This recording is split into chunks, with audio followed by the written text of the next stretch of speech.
welcome back to the Turf Shack. I am going to share a song that I finished writing this past week.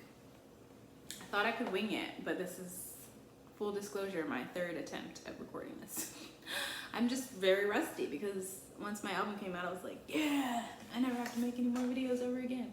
Just kidding.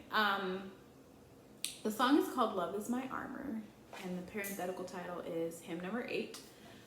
To me, it is a hymn. I don't know if it's like, you know, literally or technically a hymn or whatever, but I feel like there's refrains involved, so that makes it a hymn in my book.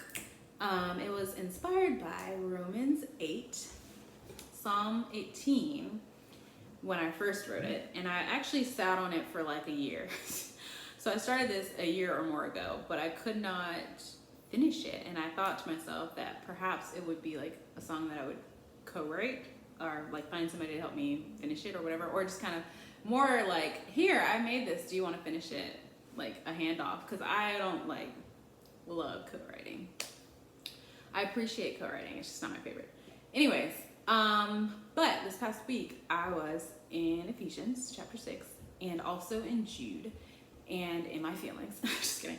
But I kind of was, because I was thinking about truth and the lack thereof that seems to be like, you know, pervasive these days, and how I personally am somebody who really, I just love truth, and I love to know that I'm living and walking in truth. And when I see other people who are like logically inconsistent and or deceived, it just really like grates on me, and I feel bad for them, and I'm like, hey, here's why you're wrong, but that's not always well received.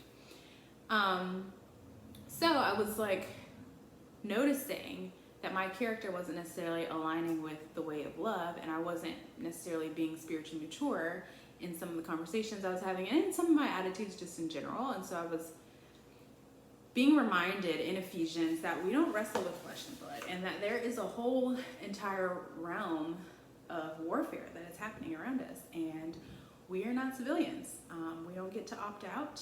We have to fight. And so the good news, though, is that we are not ill-equipped for the battle that we're in.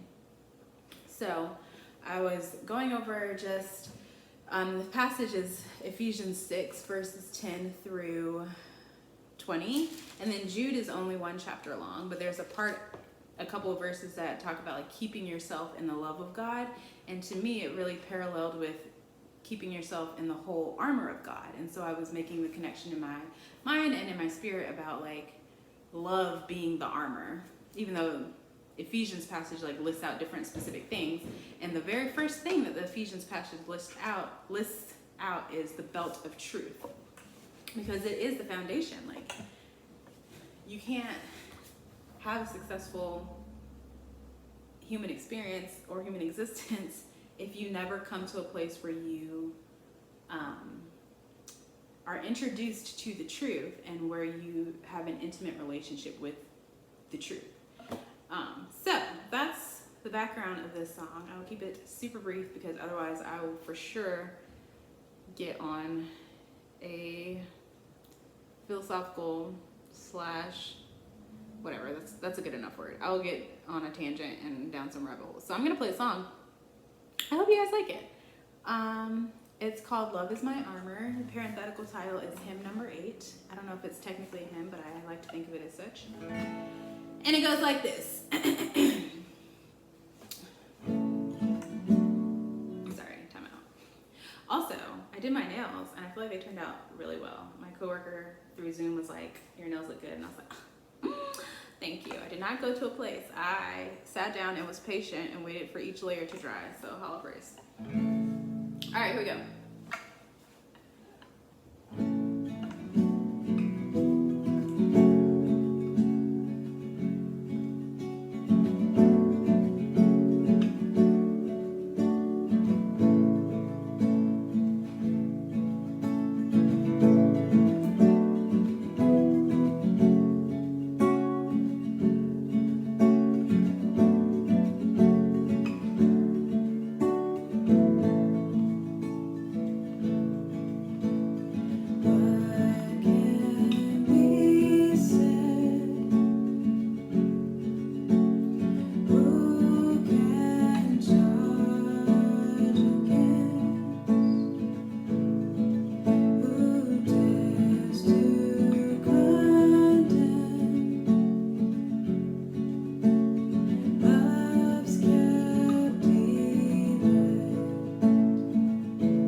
once again, the passages that inspired it, if you wanted to go take a look, are Romans 8, specifically the end part, I think like 38 or 32 or something like that, but you should read the whole thing. Romans 8, Jude, Psalm 18, and Ephesians 6, verses 10 through 20. All right, guys, I'll talk to you soon.